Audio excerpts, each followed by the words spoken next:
우리 고양이가 날 어떻게 생각할까? 가족? 친구? 그냥 밥 주는 기계? 아니면 그냥 이상한 큰 동물? 한 번쯤 이런 생각을 하게 되는데요. 인간은 오랫동안 자기가 고양이한테 어떤 존재인지 고민을 해왔습니다. 오늘은 약간의 철학을 가미해서 이 주제를 탐구해 보도록 하겠습니다. 고양이가 보호자를 엄마로 인식한다는 말이 있잖아요. 고양이가 아주 어릴 때 엄마 고양이한테 했던 행동들을 보호자들한테도 보이기 때문인데요. 예를 들어 보호자한테 꾹꾹이를 하거나 골골송을 부르면서 기대서 자는 이런 행동들이 고양이들이 우리를 엄마처럼 의지하는 것처럼 보이기도 합니다. 하지만 반대로 보호자를 같은 고양이로 보는 경우도 있어요. 특히 머리를 부딪히는 헤드번팅이나 서로 몸을 비비는 알로 러빙 같은 행동은 고양이들끼리 하는 인사행동이라고 볼 수 있는데요. 그런데 고양이들이 이런 행동을 우리한테 한다는 건 우리를 커다란 친한 고양이로 여기고 있을 수도 있다는 거죠. 또 한편으로 연구에 따르면 고양이들이 보호자의 목소리를 듣고 반응을 하는데 낯선 사람의 목소리를 구별할 수도 있다고 합니다. 그렇다면 고양이들은 우리를 단지 먹을 걸 주는 존재가 아니라 감정적인 유대감을 형성할 수 있는 다른 존재로 보는 것이 아닐까요? 어쨌든 고양이들은 우리를 애착 대상으로 인지하고 또 다른 가족 또는 고양이 그리고 내가 원하는 것을 채워주는 존재, 이렇게 다양한 방법으로 인지하고 있을 가능성이 높아 보입니다. 철학자 마르틴 부버는 인간관계를 나, 너 관계와 나, 그것 관계로 나눴습니다. 나, 너 관계는 상호적인 존재로 서로를 인정하는 관계이고, 나, 그것 관계는 상대를 수단으로 여기는 도구적인 관계예요. 그렇다면 고양이는 우리를 어떻게 바라볼까요? 가족이나 친구처럼 여긴다면 이건 나, 너 관계에 가깝겠죠. 하지만 고양이들이 우리를 단지 밥 주는 존재로 인식한다면 나, 그것 관계에 가까울 수도 있습니다. 그러나 많은 보호자님들이 경험하듯이 고양이들이 보호자의 감정을 알아차리고 위로하기도 해요. 보호자가 아플 때 곁에 머물러 주거나 기분이 안 좋을 때 평소보다 더 가까이 다가오는 이런 행동들을 보이기도 하죠. 심지어 보호자가 스트레스를 받으면 고양이도 스트레스를 받을 수 있다는 연구 결과도 있습니다. 즉, 고양이와 보호자의 관계는 단순히 주고받는 관계를 넘어서 더 깊은 유대감을 형성할 수 있는 관계라고 보실 수 있겠습니다.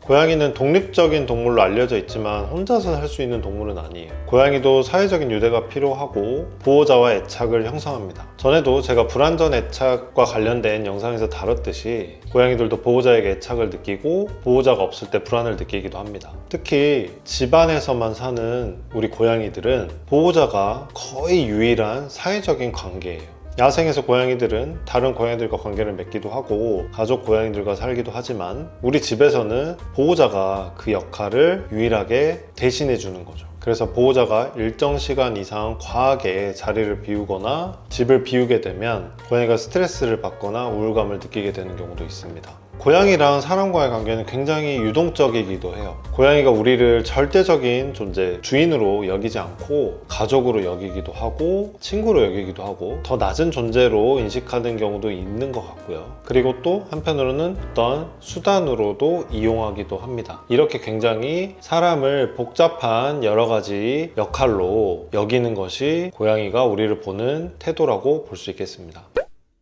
고양이랑 인간의 관계는 굉장히 오래됐죠. 약 9,000년 정도 전에 인간이 농사를 짓기 시작하면서 곡식을 보관하기 시작했잖아요. 근데 그때 곡식을 노리는 설치류를 잡기 위해서 고양이와 함께 지내게 됐고요. 이 과정에서 인간과 고양이는 공생관계를 맺게 되었습니다. 이집트에서는 고양이가 신성한 존재로 여겨졌죠. 바스텟이라는 고양이 머리를 한 신이 등장하기도 했고, 고양이가 죽으면 가족들은 슬픔의 의미로 눈썹을 밀기도 했습니다. 반면에 중세 유럽에서는 고양이를 마녀와 관련지어서 억울하게 많은 희생을 당하기도 했었죠. 이러한 역사적 배경을 보면 고양이와 사람의 관계는 단순한 반려동물과 보호자의 관계를 넘어서 여러 문화적인, 종교적인 의미를 갖고 있다고도 생각해 볼 수 있습니다.